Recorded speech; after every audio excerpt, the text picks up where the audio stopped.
2 months into being a mom of two under two, I was overtired and overstimulated. I called my own mom in the middle of the night, crying, in need of advice. Sleep when the toddler sleeps, she said. Okay, but when do I sew? You don't get to sew right now. Welcome to motherhood. She was only trying to help, passing on advice that had been passed on to her. But giving up the thing that ignites my soul would turn me into a bitter and resentful mom, which would be much worse. I knew there had to be a better way. So I turned to my friend Hanne, who says that being a CEO was 100 times harder than being a stay-at-home mom. I always knew that when I eventually had kids, I wanted to be the primary caretaker. However, I quickly realized that making cute lunchboxes and setting up sensory bins was not going to make me happy. So I needed to find a way to be both a present mom as well as fostering my ambition as a designer and an entrepreneur. So if you can relate, we hope you enjoy listening in on our conversations where we explore what life looks like as a multi-passionate mom.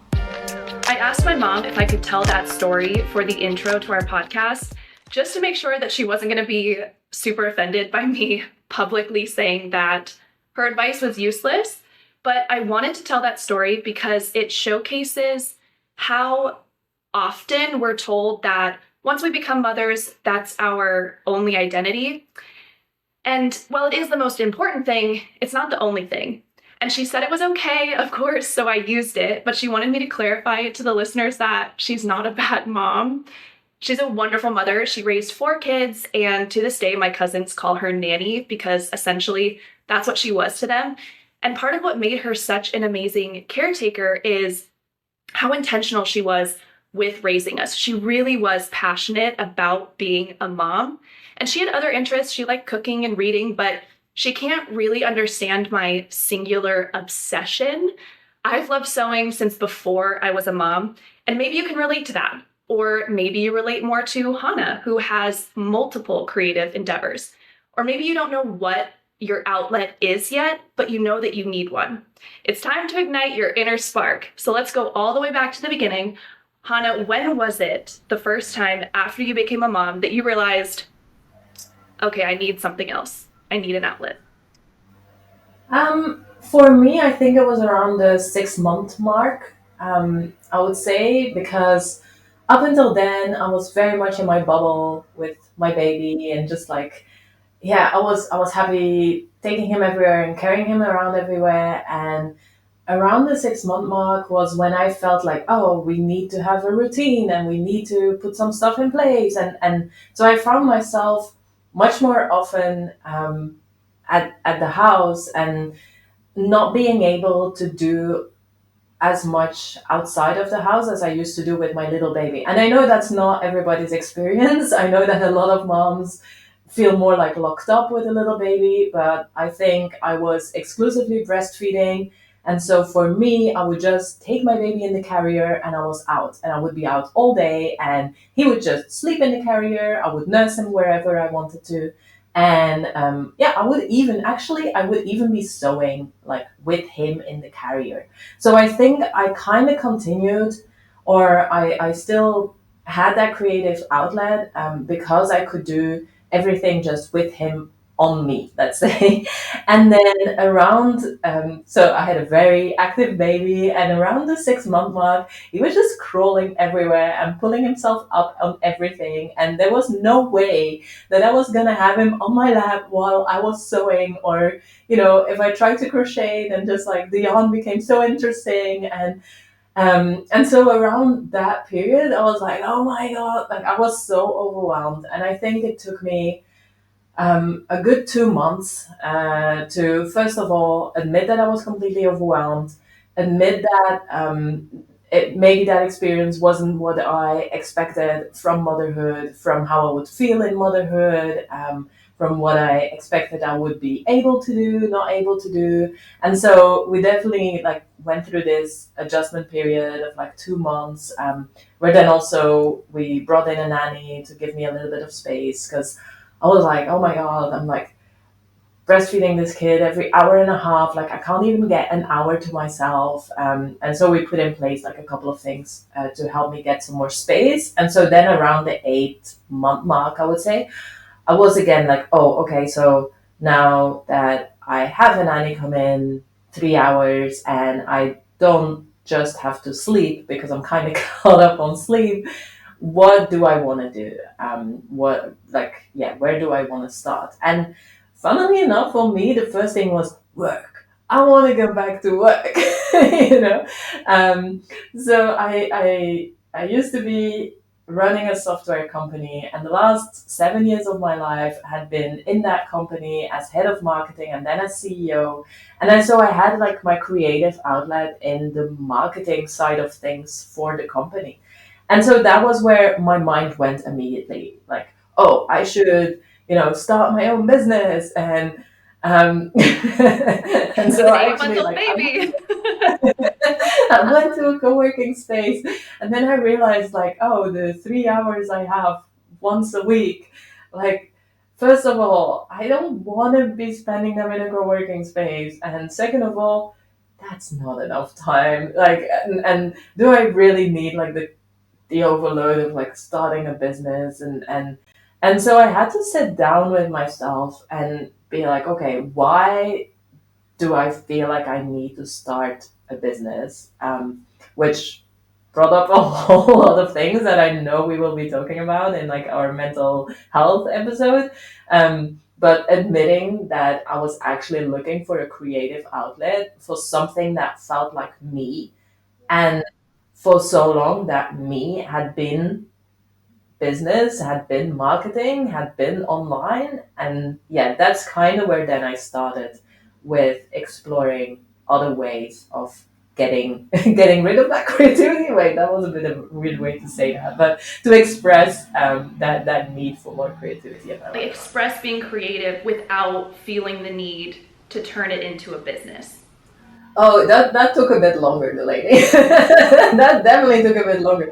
Because then when it was like, okay, I don't have to start a business, I can do something else. I was like, oh, okay, I can like design these patterns because that's something I like to do, like draw these more like abstract patterns. And I like sewing and so on. So I was like, okay, I can have these patterns and then I can like print them on fabric and then I can sell that fabric and then I can have an online store to sell that fabric. I mean, and basically anything that I would want to start, I would keep hitting that moment where I was like, oh, I can start a business with this, and then going through it and being like, oh, but I don't want to be crocheting baby booties 20 hours a day in order to like maybe make minimum wage. Like that's not my idea of fun. And that's not what I need right now. But yeah, that took a couple of iterations of like, I can do this and I can make it in a business and I shouldn't. Just getting So, used to, okay, I can do this and not be the absolute best at it. I can be a beginner. I can try something new. I don't have to be good enough for it to sell or anything. It's about the doing of the thing, not the outcome of the doing of the thing. yeah.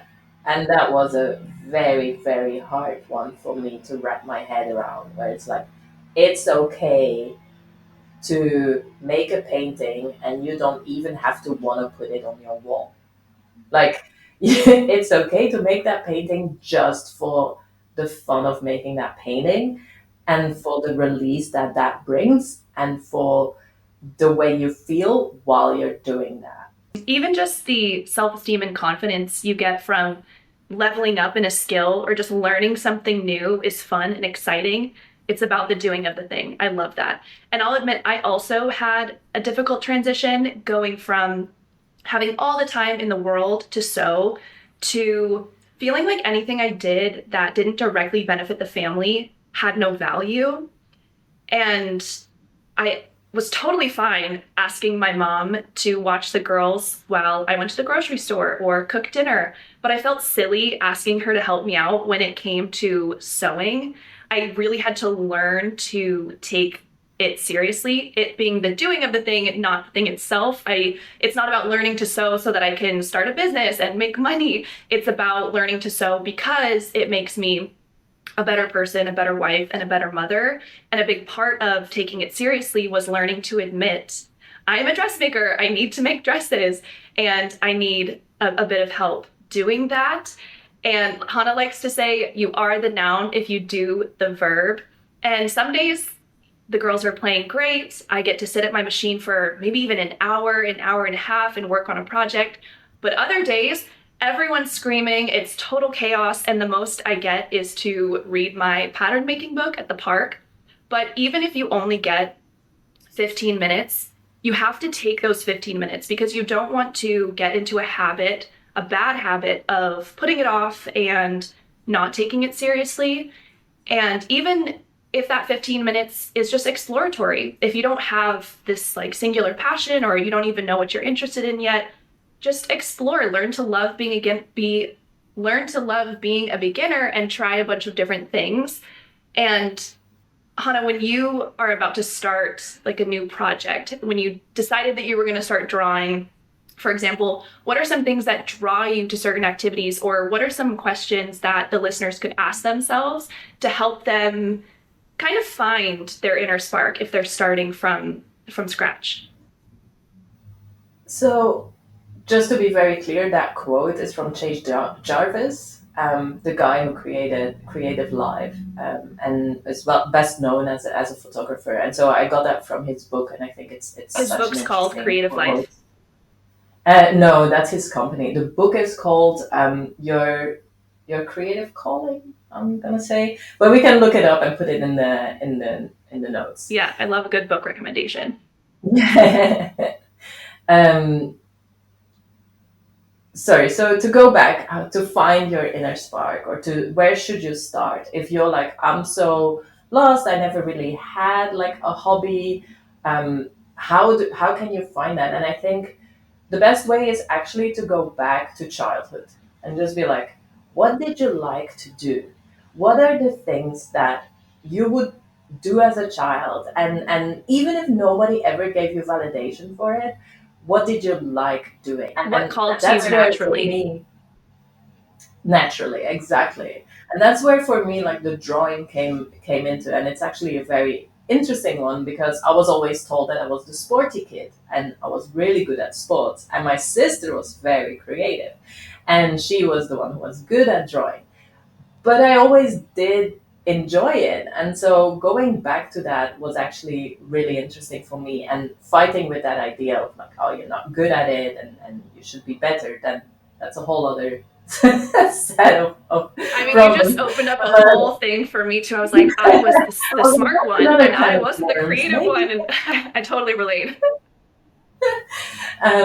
So childhood, I think, is a really good one. I like Another that. one is if you're envious of someone, if you keep looking on Instagram and you see people do things and you're like, but they don't have a kid, that's why they have time to do this. Or, like often it's like in a pretty negative way, we can be like jealous. And often that is actually, you can see it as a signal that it is something that you would like to do.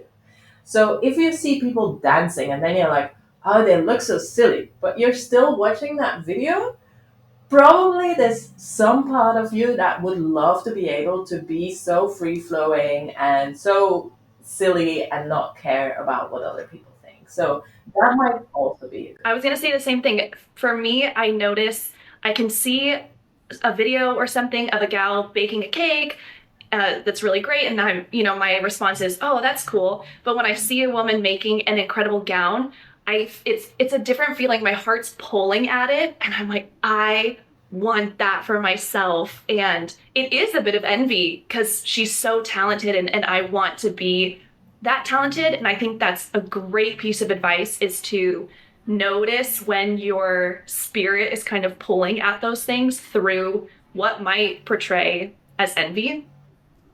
I think another great question you can ask yourself is, what do people compliment you on? If it's your home, maybe you need to get a book on interior design and start DIYing some bedrooms. And I also notice for example, I like to go to my cousin for content creation because she has such a creative eye. So you can think about, what do people come to you for advice, or what do they usually ask for your help with?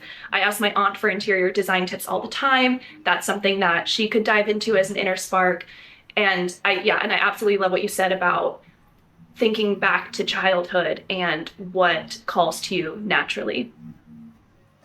And if you had to finish the sentence, I would love to, but I don't have time, you know.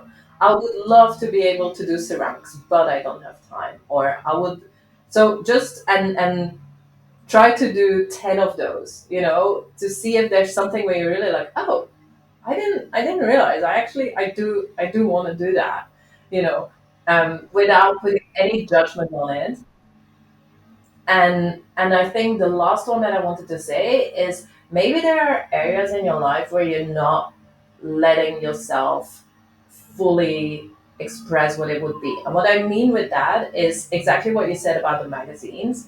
It's like, if you're constantly buying interior design magazines, probably a part of you would love to do interior design, but you're like, oh, the safe thing that I can do right now is buy those interior design magazines. But actually allow yourself to be like, oh, I would love to not just listen to music, but actually play an instrument myself. I would love to not just read a magazine about this topic, but do it myself instead of watching these videos about whatever, you know, about yoga. Like, I actually Instead of sitting on the sidelines, step onto the field, give it a try. And you don't necessarily have to commit fully with all of the equipment and courses and things like that until you recognize that, okay, this is my inner spark. Like Hanne said, list a few things, maybe 10, and just do the entry level requirements to dip your toe in and see if that's your thing.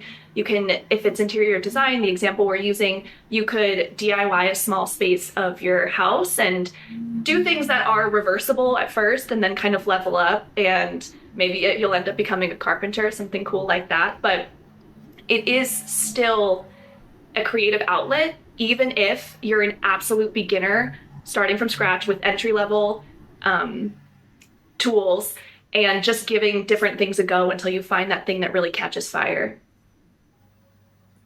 Yeah, it's okay if you're not becoming a carpenter. You know, it's okay if all you want to do is pick cute flowers and make bouquets because that makes you happy. You know, that's totally fine. And you don't have to think about, then, you know, it doesn't even have to be a gift for your mother-in-law. It doesn't even have to, you know, it can literally just be like, oh, I'm going to go into my garden, I'm going to pick these colorful flowers, I'm going to put them together, and that is what I enjoy doing. It's okay to be a beginner at something, and it's okay to ask for support with watching your kids so that you have time to explore these different things. Maybe you already know what your inner spark is and you just want to have time to pursue that. And it is about taking yourself seriously so that you recognize the importance of pursuing your inner spark. It does benefit the family. It makes you a better person, wife, and mother. And if you're wondering how we structure our days as multi-passionate moms, wonder no more, because we're going to walk through all of that in the next podcast episode. So tune in Monday.